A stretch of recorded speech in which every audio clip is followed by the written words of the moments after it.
Hello दोस्तों, स्वागत है आपका श्रेयानी बीज के इस क्विक वीडियो में। और बेसिकली आज की इस वीडियो में हम आपको बताने वाले हैं कि अगर आप एक इलेक्ट्रिक गाड़ी यूज़ कर रहे हैं और तभी आपको अगर ये चीज़ चेक करना हो कि हमारी जो गाड़ी है उसमें मोटर ख़राब हो गई है या कंट्रोलर ख़राब हो गया है, तो अल्टीमेटली कहीं ना कहीं हमें ही इस चीज़ का पता लगाना होता है कि भाई हमारी गाड़ी अगर नहीं चल रही है तो इसके मोटर में प्रॉब्लम है या कंट्रोलर में प्रॉब्लम है। तो कुल मिला के आज की इस वीडियो में मैं आपको बताने वाला हूँ कि किस तरीके से आप ये रेक्टिफाई कर सकते हैं, जस्टिफाई कर सकते हैं कि आपकी जो गाड़ी है उसमें मोटर में प्रॉब्लम है या कंट्रोलर में प्रॉब्लम है। क्योंकि दोस्तों गर्मियों के समय जो इलेक्ट्रिक गाड़ियों में जो मोटर या कंट्रोलर की फेलियर के जो चांसेस हैं वो कुछ ज़्यादा हो जाते हैं।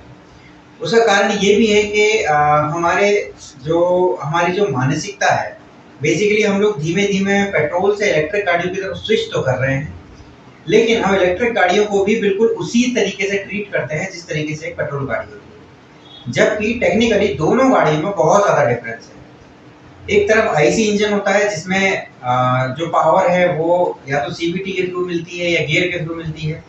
इस कारण से उसमें पावर जो शाफ्ट पे जो आउटपुट मिलने वाला है, जो व्हील पे जो आउटपुट मिलने वाला है, उसमें कोई कमी नहीं होती। लेकिन दूसरी तरफ जो इलेक्ट्रिक गाड़ी है वो उसमें जो उसकी पावर रेटिंग है वो फिक्स होती है, आरपीएम फिक्स होते हैं, उसकी लोडिंग कैपेसिटी फिक्स होती है। लेकिन उसके बाद भी जो लोग हैं उसमें डबल चलाते हैं, ट्रिपलिंग करते हैं, काफ़ी ओवरलोडिंग होती है।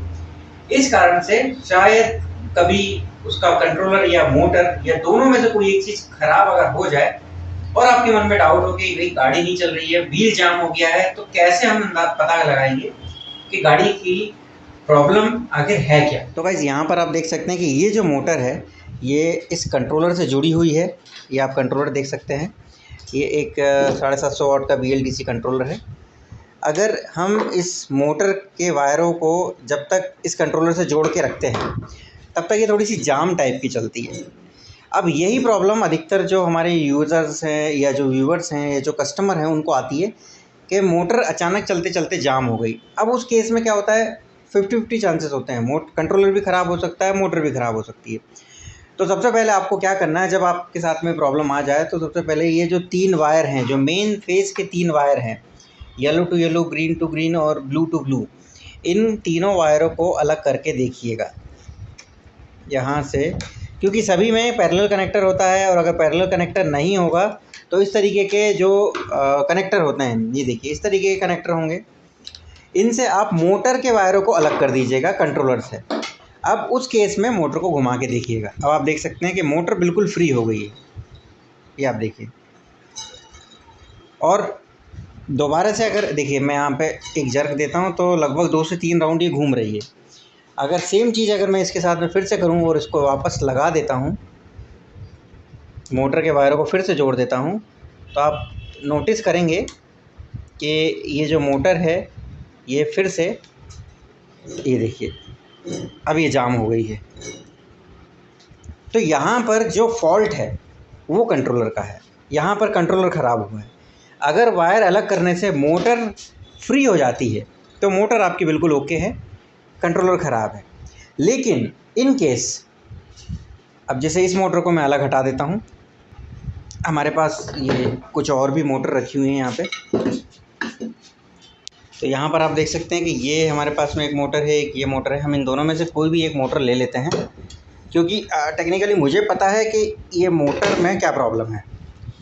लेकिन आप लोगों की जानकारी के लिए अब जैसे मैं इसको चलाने की कोशिश करता हूँ तो देखिए बिल्कुल जाम है ये, जबकि वायर अलग हैं इसके। इस केस में क्या होता है, मोटर का फॉल्ट है। आप जैसे अपने जो कंट्रोलर से मोटर के वायर अलग कर दिए, उसके बाद भी अगर मोटर जाम चले तो आप समझ जाइएगा कि जो प्रॉब्लम है वो मोटर में है, मोटर की वाइंडिंग शॉर्ट हो गई है। इसी तरीके से ये जो हमारी दूसरी मोटर है हम इसको भी लगा के चेक कर लेते हैं। ये देखिए दोस्तों, ये दूसरी मोटर मैंने लगाई है और यहाँ पर आप देख सकते हैं कि इसके वायर अलग हैं, टोटल सारे वायर अलग हैं। उसके बाद भी अगर मैं इसको चलाने की कोशिश करता हूँ तो ये बहुत ज़्यादा टाइट है, चल ही नहीं सकती। तो इस केस में मोटर जो है, मोटर की जो कोर वाइंडिंग है वो बर्न आउट हो गई है। इस मोटर की कोर वाइंडिंग भी बर्न है और इसकी भी। लेकिन इससे पहले जो मैंने आपको मोटर दिखाई थी जो कि नीचे रखी हुई है, इसकी वाइंडिंग बिल्कुल ओके है और इस केस में कंट्रोलर हमारा फॉल्टी था। अब जैसे अगर किसी अच्छे फ्रेश कंट्रोलर के साथ में, जो कि कंट्रोलर ओके है, चालू है, जब भी हम उसके साथ में मोटर को लगाते हैं तो इस तरीके का ये जो जैम वाला जो प्रॉब्लम है वो नहीं आता है। ठीक इसी तरीके से अगर आपकी मोटर और कंट्रोलर दोनों बिल्कुल ओके हैं तो बिल्कुल इस तरीके से आपकी जो मोटर है वो भी फ्री घूमेगी, कंट्रोलर भी आपका नॉर्मल रहेगा और आपको इसकी वायरिंग को डिस्कनेक्ट करने की ज़रूरत नहीं है। लेकिन कभी कभार इस तरीके के केसेस में भी गाड़ी जो है चलती नहीं है, तो उसके लिए क्या प्रोसीजर होता है, किस तरीके से आप चेक कर सकते हैं कि भाई मोटर के या गाड़ी के किस हिस्से में प्रॉब्लम है, ये हम आपको बताएंगे अपनी अगली वीडियो में। फ़िलहाल यहाँ पर आप देख सकते हैं कि वही सेम मोटर जिसको कि हमने एक ख़राब कंट्रोलर से कनेक्ट किया था, जो कि शॉर्ट था इंटरनली, उसमें ये मोटर बिल्कुल नहीं घूम रही थी। मतलब इसकी जो कहते हैं कि मोमेंटम या फिर जो एक पुली की तरह, जो फ्लाई व्हील की तरह जो बिहेव करती है हर मोटर, वो नहीं कर रही थी और अभी फ़िलहाल इसमें थोड़ा सा मोमेंट आ गया है। अब यहाँ पर अगर मैं देखिए ये एक अच्छे वर्किंग कंट्रोलर के साथ में मैंने इसको कनेक्ट किया है। अब जैसे मैं एक्सीलेटर देता हूँ तो ये चलना भी शुरू हो जाती है। ये आप देख सकते हैं ये मोटर चल रही है,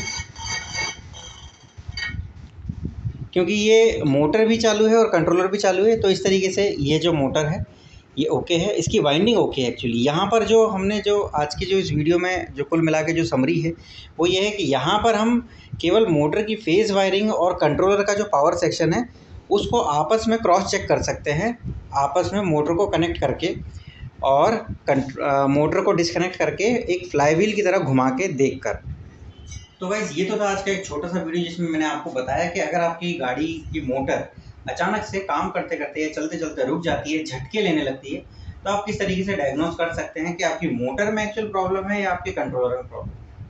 हम अपनी अगली वीडियो में आपको ये बताएंगे कि अगर आपकी मोटर और कंट्रोलर जिस तरीके से हमने आपको चेक करके बताया उसी तरीके से थोरो मेथड से अगर आप भी चेक करते हैं और आपको पता चल जाता है कि भाई आपकी मोटर और कंट्रोलर दोनों ओके हैं, तो उस केस में आपको फर्दर क्या इन्वेस्टिगेशन करना है अपनी गाड़ी में, ये हम आपको अपनी अगली वीडियो में बताएंगे। तो बने रहिए हमारे साथ में और देखते रहिए श्रेयान ईवीज का ईवी मेंटेनेंस पार्ट। मिलते हैं हम अपने अगले वीडियो में। Thank you very much for watching us. जय हिंद, जय भारत।